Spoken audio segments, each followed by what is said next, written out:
I stand in the corner of my sister's engagement party, watching everyone fawn over her like she's made of pure light.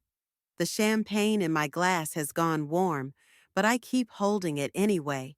It gives my hands something to do besides fidget with the hem of this dress that my mother insisted would help me blend in better.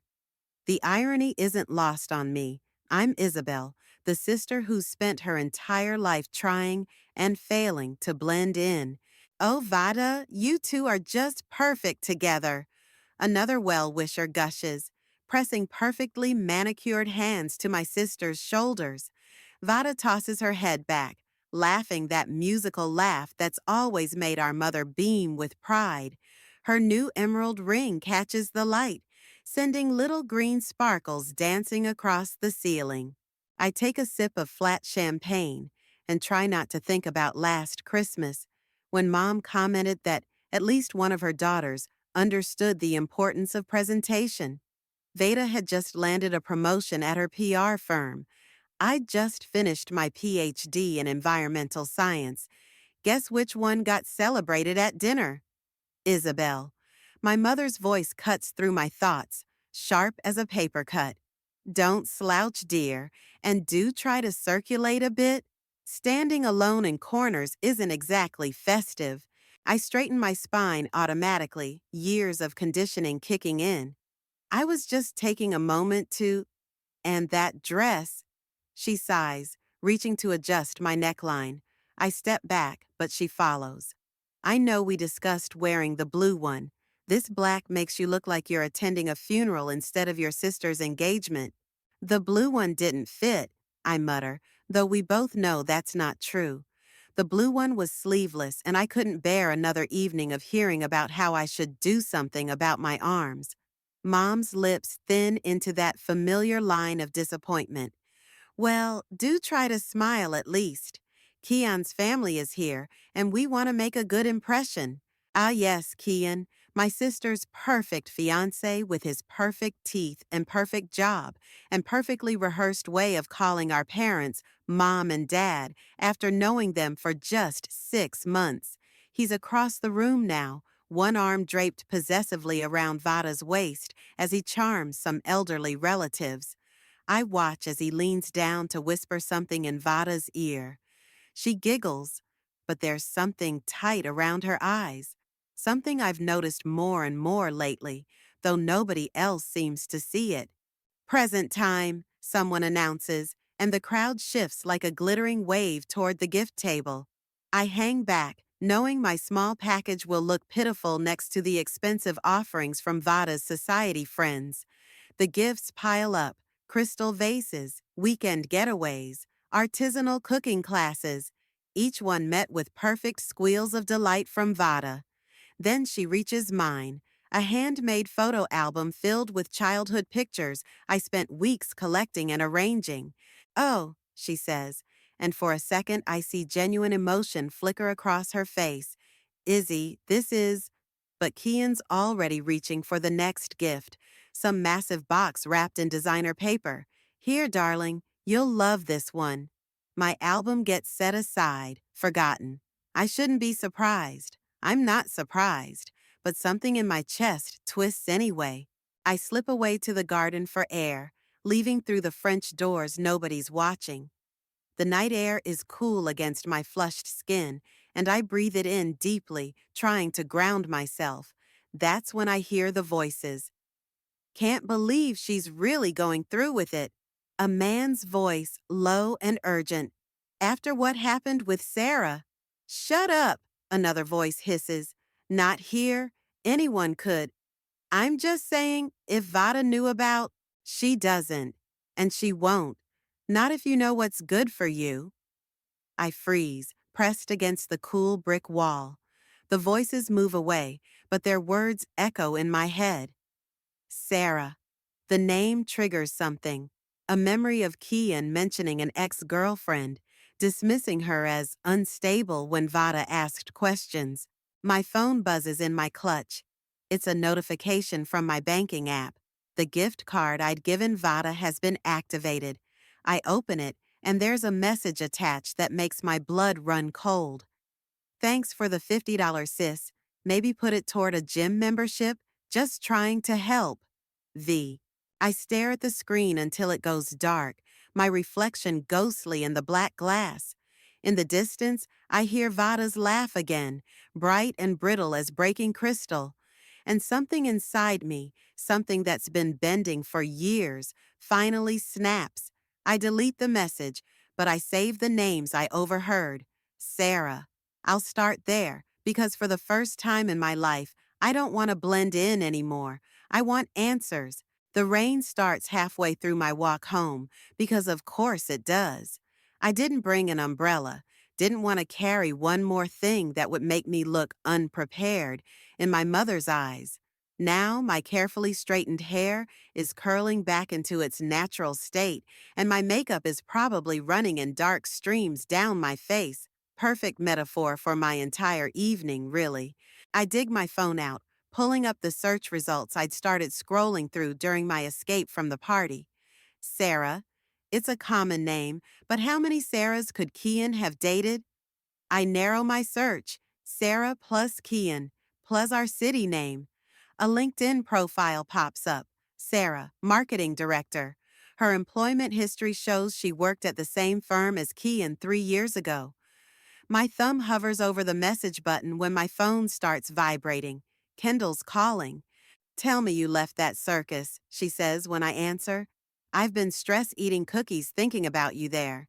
Left an hour ago, currently getting drenched and stalking my future brother-in-law's ex on LinkedIn. That's my girl. Want company? I've got wine and those fancy bath bombs you like. I hesitate. It's late. It's 9 p.m. on a Saturday, and you just survived psychological warfare disguised as an engagement party. I'm coming over. We can do face masks and plot revenge. This is why Kendall's been my best friend since college. She gets it, gets me. By the time I reach my apartment, she's already there, holding up a bottle of red wine and a paper bag that smells like Thai food. Comfort calories, she announces. Also, you look like a drowned raccoon. Thanks, love you too. We settle on my couch, and I tell her everything. The whispered conversation about Sarah, the gift card message, the way Kian rushed past my photo album. Kendall's face darkens with each detail. Your sister's always been a piece of work, she says, pouring more wine. But that gift card message is next level cruel. Yeah, well, I stab at my pad thai. That's Vada, queen of the passive-aggressive takedown. You know what's weird, though? Kendall sets down her glass. That doesn't sound like her style. She usually goes for the public humiliation, not private messages. She's right. I think about how Vada's always operated, the backhanded compliments in front of audiences, the way she positions herself as the concerned sister just trying to help. Private cruelty isn't her brand. My phone pings. A text from my father, of all people. Just saw your album. Reminded me of your grandmother Isabel. You have her spirit. I stare at the message. Dad barely speaks at family gatherings, let alone texts. And grandmother Isabel? The family black sheep who ran off to study art in Paris and caused a scandal? Mom never lets anyone mention her. Earth to Isabel. Kendall waves her hand in front of my face. You went somewhere else for a minute there. Sorry, my dad texted. He never texts. I show her the message. She reads it twice, frowning. Okay, this night keeps getting weirder. First the Sarah thing, then the gift card. Now your silent father suddenly bringing up your rebel grandmother? Yeah, and I stop, remembering something else. This morning, I could have sworn I saw Vada crying in her car outside our parents' house. But when I walked up, she was fine, laughing about wedding plans. Kendall leans forward. You think something's wrong? I think. I pull up the Sarah search again, scrolling deeper. I think I need to find out what happened 3 years ago at Kian's firm, because either my perfect future brother-in-law is hiding something or my sister is. I click on an archived news article that catches my eye. My breath catches. Kendall, look at this. Sarah didn't just leave the firm. She filed a harassment complaint. It was settled out of court, but what? But 2 months later, she moved across the country and deleted all her social media. And a week after that, Kian got promoted to partner. Kendall's quiet for a long moment. So, what are you going to do? I think about Vada's tight smile at the party, about the gift card message that doesn't fit her usual tactics, about my father breaking years of silence to remind me of a grandmother who chose her own path. I'm going to do something stupid, I say, standing up. I'm going to book a flight to San Francisco to talk to Sarah in person. That's not stupid, Kendall says, already pulling up airline websites. That's the first smart thing anyone in this mess has done. My phone buzzes again. Another text from my father. She would be proud of you, for asking questions. I stare at the message until the screen goes dark. Outside, the rain has stopped, and something else has shifted too. For the first time in years, I feel like I'm finally seeing clearly. The salon mirror doesn't lie. My reflection stares back at me, really stares, for the first time in years. The stylist, Marcus, runs his fingers through my newly copper-tinted hair, arranging it around my face. Now this, he says, this is power. I hardly recognize myself. Gone are the mousy brown waves I'd hidden behind since college. In their place, rich auburn layers fall just past my shoulders, cut to frame my face instead of shield it. The color brings out your eyes, Kendall says from the next chair, where she's flipping through a magazine. She insisted on coming with me, claiming moral support. You look like you could run a small country or destroy a man's career with one email. I laugh, but it comes out shaky. This makeover wasn't just about hair. It's my first real step toward whatever I'm doing. The flight to San Francisco is booked for next week, and I've started making other changes too. Small ones. A new wardrobe that actually fits. Contact lenses instead of the glasses I've hidden behind. My phone buzzes. Zariah from work. Where are you? Emergency meeting in 10. New project launch. Shit. I stand up, reaching for my bag. I have to go. Work crisis. Perfect timing, Marcus says, making final adjustments. Go show them who's boss. I practically run to the office, aware of heads turning as I pass. The new hair, the fitted blazer, the confidence in my walk. It's all foreign territory, but it feels right. I slip into the conference room just as our director starts speaking. Team, we've landed the Green Initiative account. It's huge. Career-making huge. My heart stops. The Green Initiative is the environmental consulting project I've been researching for months, the one my mother dismissed as playing with plants when I tried to explain its importance. Isabel will lead the technical team, the director continues. Her research on sustainable urban development is exactly what they're looking for. Zariah catches my eye across the table and gives me a subtle thumbs up. Around the room, other colleagues are nodding. Some surprised, some approving. No one's looking at me like I don't belong. The meeting ends, and I'm gathering my notes when Zariah approaches. Hey, loving the new look. Very environmental warrior princess. Listen, drinks later. I have intel about the client you might want to hear. Can't tonight. Family dinner. The words taste bitter. Mom's emergency wedding planning session. Ah, right. The wedding. Zariah hesitates. Speaking of which, you should know, the Green Initiative's main investor, it's Kian's firm. The floor seems to tilt beneath me. What? Yeah, found out this morning. Thought you should be prepared, given. She trails off, but I know what she means. Given everything. I spend the drive to my parents' house in a daze. This project could make my career, but working with Kian's firm, while I'm secretly flying across the country to investigate him, the house looks the same as always. perfectly maintained, aggressively welcoming. I'm about to ring the doorbell when I hear raised voices from inside. Can't keep protecting her. My mother's voice sharp with frustration.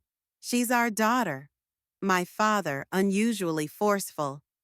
And if you just listen, I am listening. I've done nothing but listen and worry and try to guide her toward, not Vada, he cuts in. Isabel, I'm talking about Isabel.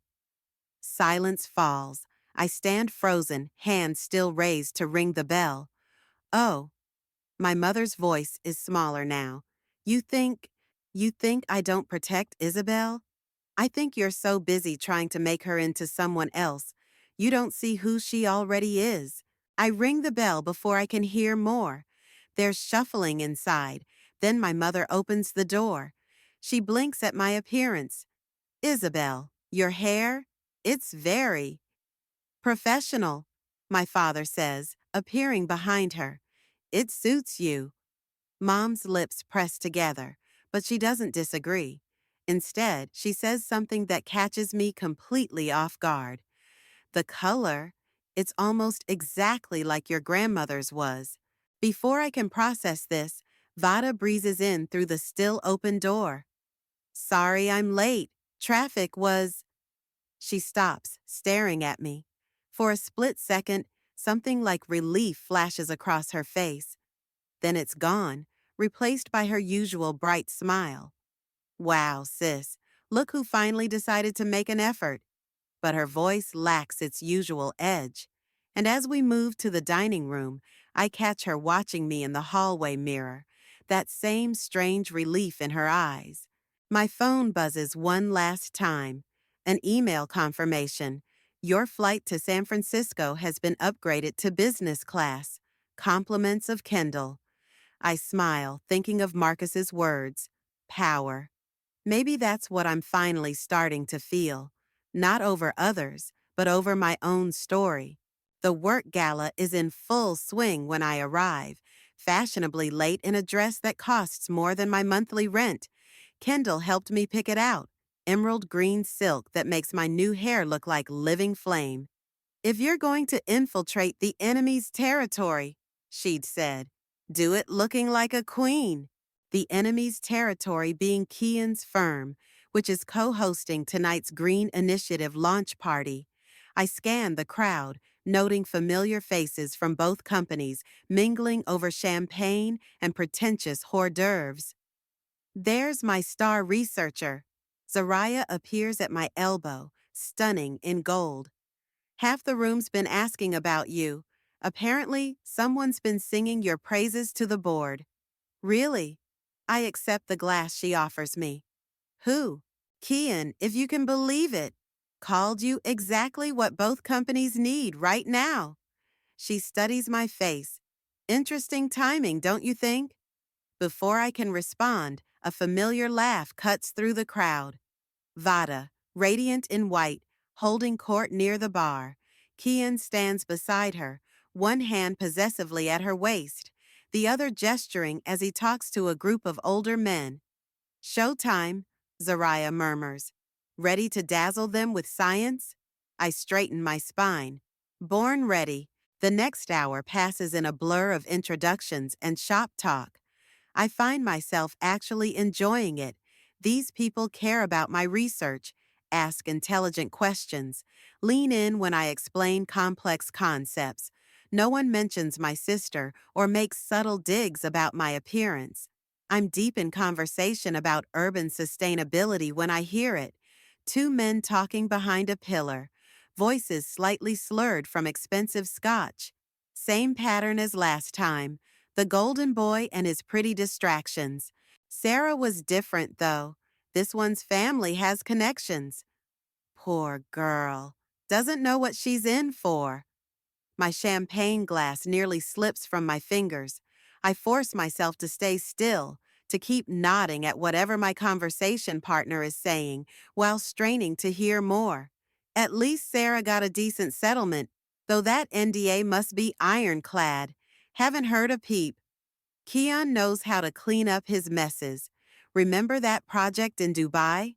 A waiter passes between me and the pillar, and I lose the thread of conversation. But I've heard enough. My hands are shaking as I excuse myself and head for the restroom. Inside, I brace myself against the marble counter, breathing deeply. The door opens behind me, and I straighten quickly, reaching for my lipstick, like that's why I'm here. It's Vada.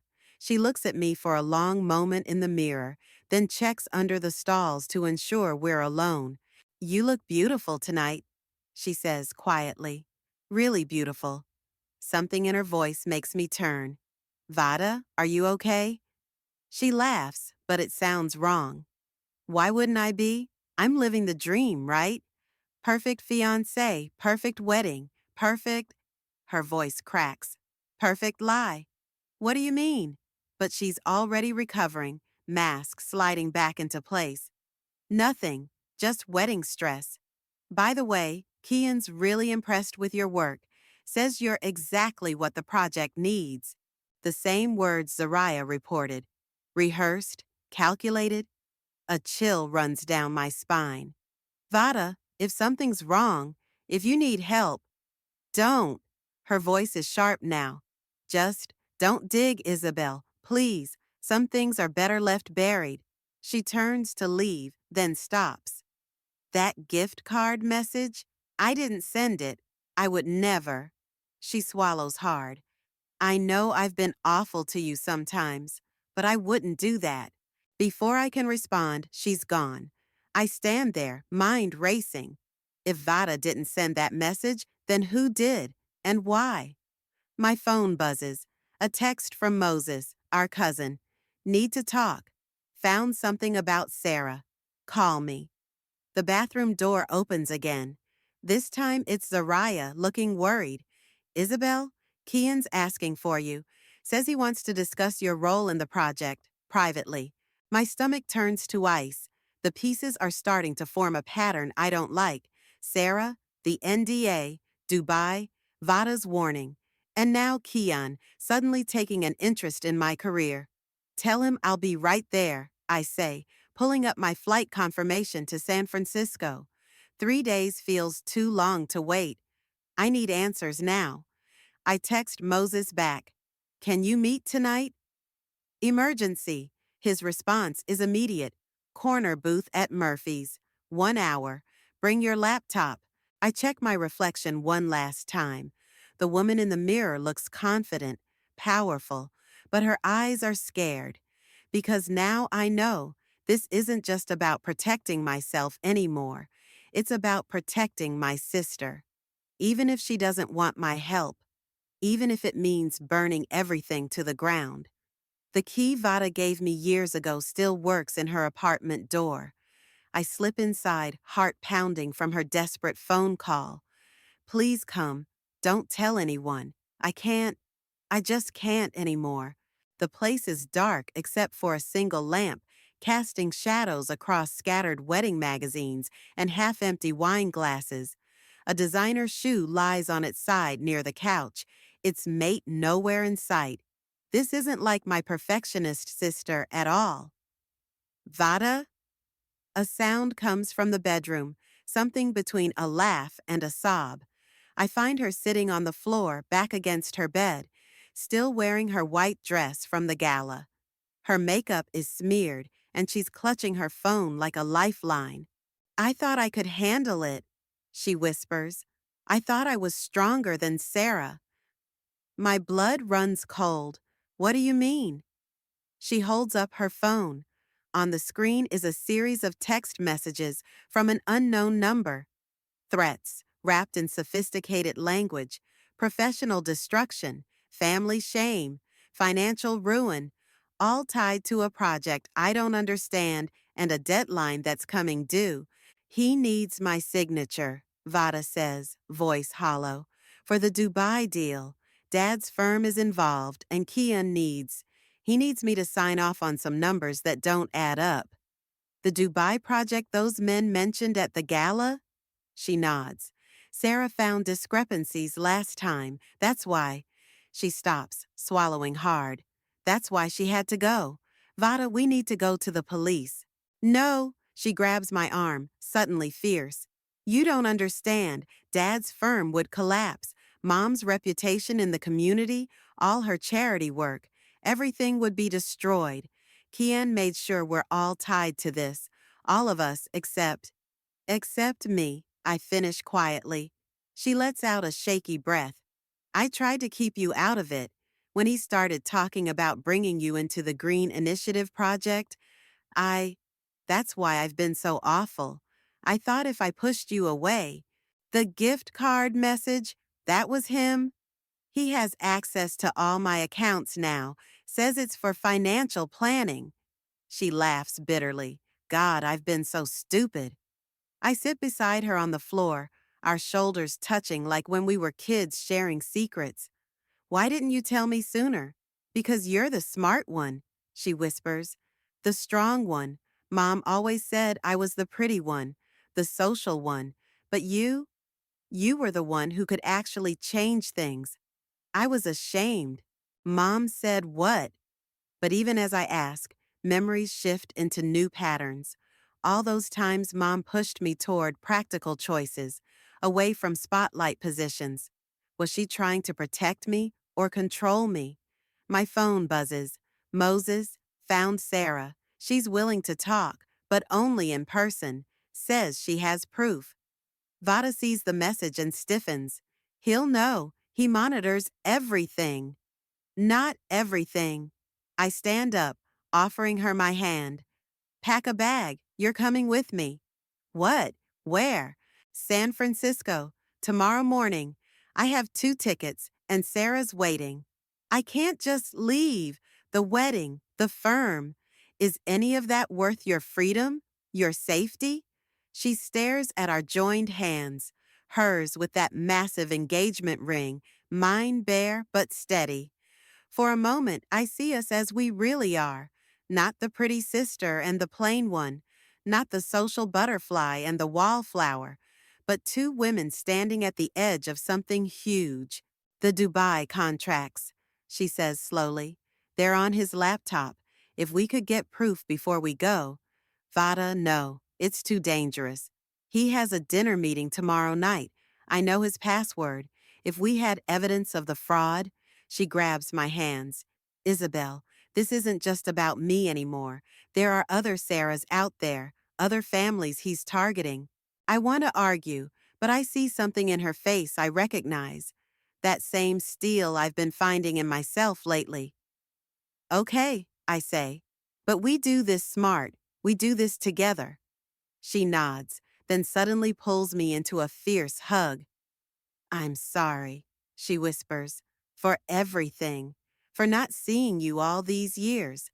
I'm sorry, too, for not seeing that you were trapped.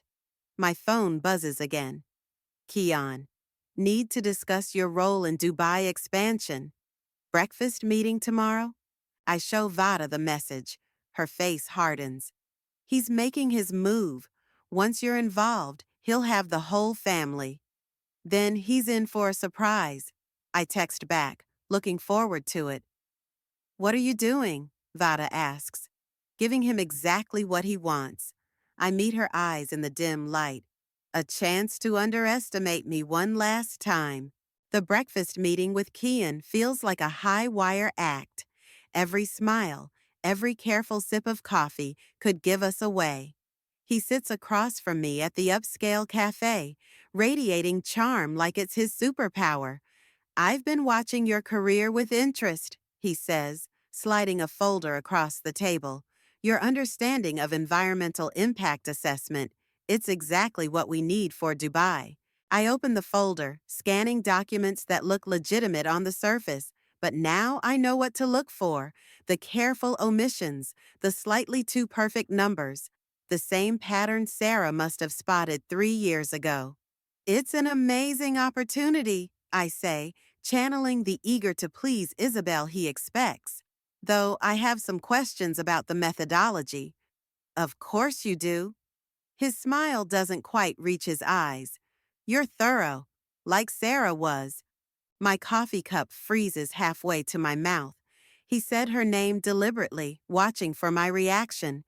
I force myself to look puzzled. Sarah? A former colleague. Brilliant woman, but unstable. Had trouble accepting certain business realities. He leans forward slightly. I'd hate to see anyone else make the same mistakes. The threat is elegant in its subtlety. I think of Vada, probably packing for our flight right now, and make myself smile. I'm just focused on doing good work. Aren't we all? He checks his watch. Speaking of work, I have a dinner meeting tonight. Why don't you come by the office around 7? We can go over the technical details. My heart races. This is what we needed. Confirmation he'll be out when Vada makes her move. I'd love to, but I have plans with my sister. Ah, yes. Vada mentioned you two are reconnecting. Something dangerous flashes in his eyes. Family is so important, isn't it? I'm saved from responding by my phone buzzing. Zariah, emergency at the office. Need you now. I'm sorry. I stand, gathering my things. Work crisis. Of course. Kian rises smoothly. Tonight then. Don't forget the folder. At the office, I find Zariah pacing near my desk. Thank God you're here. The Green Initiative Board is asking questions about the Dubai numbers. They want a full review by tomorrow. What? That's impossible. I know, and get this, the request came from Kian's firm. She lowers her voice. They're trying to bury you in paperwork, keep you distracted. I sink into my chair, mind racing. How do you know all this? She glances around, then pulls her chair closer. Because I used to work with Sarah, before everything, we stayed in touch. The world tilts slightly. You knew? This whole time? I couldn't say anything without proof, but when you started asking questions, she pulls out a USB drive. Sarah sent this, said you'd know what to do with it. My hands shake as I take it. Why are you helping me? Because I watched them destroy Sarah. Because you remind me of her, smart, principled, unwilling to look away. She squeezes my shoulder. And because someone needs to stop them. My phone buzzes again. Vada. He knows. Get out now. Then another text from an unknown number. Like sister, like sister. Such a shame about the accident. What accident? Zariah asks, reading over my shoulder. The office door bursts open. Moses rushes in, face pale. Isabel, your sister's car. They're saying the brakes failed. She's at Memorial Hospital. Everything stops. The folder, the USB drive, the careful plans. None of it matters. I'm running before I realize I've moved. Zariah calling after me. The hospital corridor stretches forever. I find Vada in the ER, shaken but alive. She crashed into a barrier when her brakes failed, exactly where she'd been headed to meet our contact about the Dubai files. It wasn't an accident, she whispers when we're alone. He had my car serviced last week, said it was a wedding present.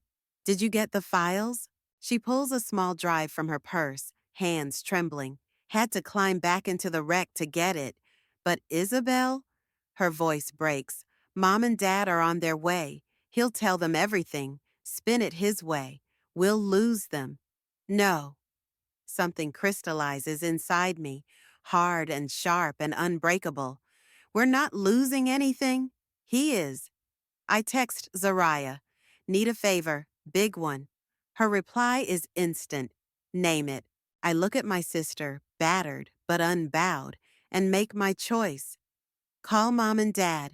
Tell them to meet us at the house in an hour. All of us. What are you going to do? I think of Sarah, of the USB drives, of all the careful threads Kian has woven to trap us. I'm going to burn it all down. Tonight.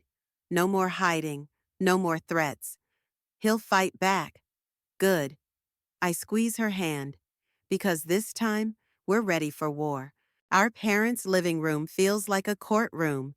Mom and Dad sit rigid on the sofa, Vada beside them with a butterfly bandage above her eye. Kian stands by the fireplace, playing the concerned fiancé perfectly. Only I remain standing, USB drive heavy in my pocket. The accident was unfortunate, Kian says, voice dripping sympathy. But I think we all know stress can lead to reckless behavior. What exactly are you implying? Dad's voice is quiet, dangerous. I'm saying your daughters have been making concerning choices. Isabel's sudden interest in the Dubai project, Vada's erratic driving. He sighs heavily. The pressure of maintaining your family's reputation must be overwhelming.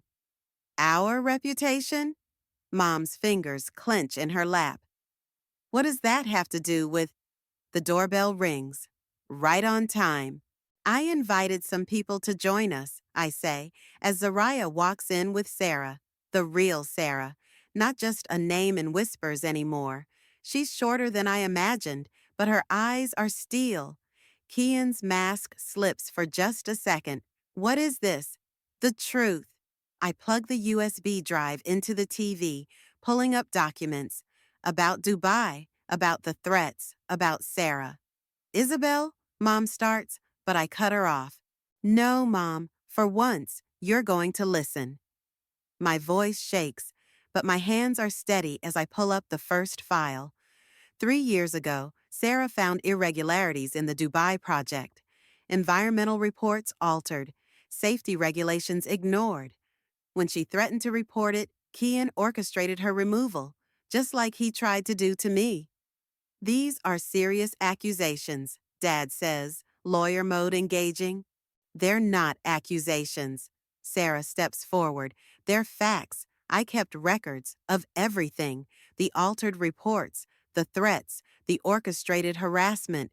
And now he's doing it again, Vada adds quietly. My brakes didn't just fail, Dad. They were cut. Mom makes a small, broken sound. Kian moves toward her, but Dad stands, blocking his path. Don't. Think carefully about what you're doing, Kian says, mask completely gone now. Your firm's involvement in Dubai, the charitable foundations, everything could collapse. Let it. Mom's voice startles us all. She stands, shoulders straight. Let it all collapse. Mom? Vada and I speak together, shocked. I spent years protecting our image, pushing you girls to fit certain molds, be certain things. She turns to me, eyes bright with tears. I thought I was helping. Instead, I nearly lost you both to this monster. You have no proof, Kian snarls, but Zariah steps forward with her own drive.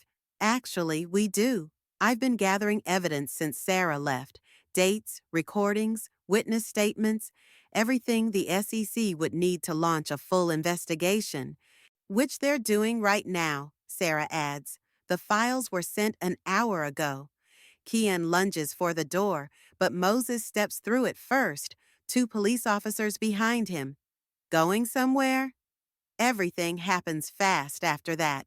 The officer's reading rights, Kian's cool facade crumbling as handcuffs click shut, Mom holding Vada as she finally breaks down, Dad making calls to the firm, his voice steady despite everything. I never thought. Sarah approaches me as the officers lead Kian out. When I left, I thought no one would ever believe me, would ever be strong enough to stand up to him. I almost wasn't, I admit. If Vada hadn't, but you were. She squeezes my arm. You both were. Later, when the police are gone and Sarah and Zariah have left, my family sits together in the quiet room. Mom reaches for my hand. Your grandmother Isabel, she says softly. She tried to warn me once about becoming so focused on appearances that I lost sight of what was real. She looks between Vada and me. I'm so sorry I didn't listen sooner. I kept pushing Isabel away, Vada adds, thinking I was protecting her, when really she was the only one who could save us both. No. I take her hand, complete the circle with Mom. We saved ourselves, together. Dad watches us from his chair, something proud and sad in his eyes. The firm will survive, he says. Different, smaller maybe, but honest. Good, I say, thinking of all the other Sarahs out there, all the silent victims of powerful men, because I have some ideas about corporate accountability programs. Mom laughs. A real laugh, one I haven't heard in years. Of course you do. You're your grandmother's granddaughter after all. Outside, dawn is breaking. The morning light streams through the windows, catching the tear tracks on our faces, the bruise on Vada's forehead, Mom's trembling smile. We're not perfect anymore, not polished or proper or everything we're supposed to be. We're better. We're real. We're free. The morning sun streams through my office window as I review the final draft of our new corporate accountability guidelines. My phone buzzes. Vada sending a photo of her new business cards. Environmental Compliance Officer gleams in elegant text beneath her name. A knock at my door makes me look up. Mom stands there, holding a worn leather portfolio I've never seen before. Your grandmother's journals, she says, setting them on my desk. I've been keeping them in the attic. I think it's time they came home. I run my fingers over the cracked leather. Why now? She sits across from me, smoothing her skirt, a nervous habit that survived our family's transformation. Because I finally understand what she was trying to tell me about strength, about letting our daughters be who they are. Inside the portfolio, pages of elegant handwriting detail Isabel's life in Paris, her art, her protests against corporate pollution in the 1970s. She was an environmental activist? Mom laughs softly. Among other things that scandalize the family. Sound familiar? Before I can respond, Zariah appears in the doorway. Sorry to interrupt, but the Green Initiative Board is here early. I'll leave you to it. Mom stands, then hesitates. Dinner tonight? Your father's cooking. Dad cooks now? He's learning. Says it's never too late to discover new parts of yourself. She touches the journal gently. Isabel would be proud of all of us. After she leaves, I straighten my desk for the board meeting. My eyes catch on the framed photo Kendall took at the courthouse, me and Vada flanking Sarah as Kian was led away in handcuffs. Not the family portrait Mom always wanted, but perfect in its own way. The boardroom falls silent as I enter. These men who once dismissed me now lean forward as I present our new oversight protocols. I feel Grandmother Isabel's spirit in my straight spine, in my unwavering voice as I lay out exactly how we'll prevent another Dubai situation. This is comprehensive, one board member says carefully. It's necessary, I correct him. Unless you'd prefer federal oversight, they wouldn't. The scandal of Kian's arrest sent shockwaves through the industry. Firms are scrambling to prove their environmental compliance is more than just paperwork. There's something else. I pull out one final document, a proposal for a whistleblower protection program, named after Sarah. A murmur runs through the room. Sarah's story went viral after the arrest, inspiring others to come forward. She's speaking at conferences now, helping other women reclaim their power. The cost of implementation, another board member begins, is nothing compared to the cost of silence. I meet each gaze steadily. I think we all know that now. They approve it unanimously. Later, I find Vada waiting in my office. She's traded her designer dresses for practical blazers, but her smile is brighter than ever. Moses called, she says. The support group for corporate whistleblowers is taking off. They want us to speak at their next meeting. Us? Well, you're the one who taught me how to be brave. She picks up Grandmother Isabel's journal. Think she'd be surprised to see us now? No. I smile, remembering Dad's words about her spirit. I think she knew exactly who we could become. She was just waiting for us to figure it out. My phone lights up with messages. Kendall sharing memes about corporate accountability, Zariah confirming our strategy meeting, Mom sending photos of Dad's hilariously lopsided attempt at homemade pasta. Ready for dinner? Vada asks. I hear Dad made enough pasta to feed an army. Almost. I look around my office, at the degrees on the wall, the family photo, the journals that bridge past and present. Just need to finish something first. After she leaves, I open Isabel's journal to a blank page at the end. Taking out my pen, I begin to write. Dear Grandmother, today I finally understood what you meant about power. It's not in fitting in or keeping quiet. It's not even in winning. It's in standing up, speaking out, and knowing that your truth is enough, that you are enough. Thank you for showing me the way. Love, Isabel. I close the journal, tucking it into my bag next to the corporate accountability guidelines. Different kinds of revolution, same family legacy. Outside my window, the city stretches toward the horizon, full of battles yet to fight, stories yet to tell, truths yet to speak. But I'm not afraid anymore. After all, I come from a long line of women who know how to make themselves heard.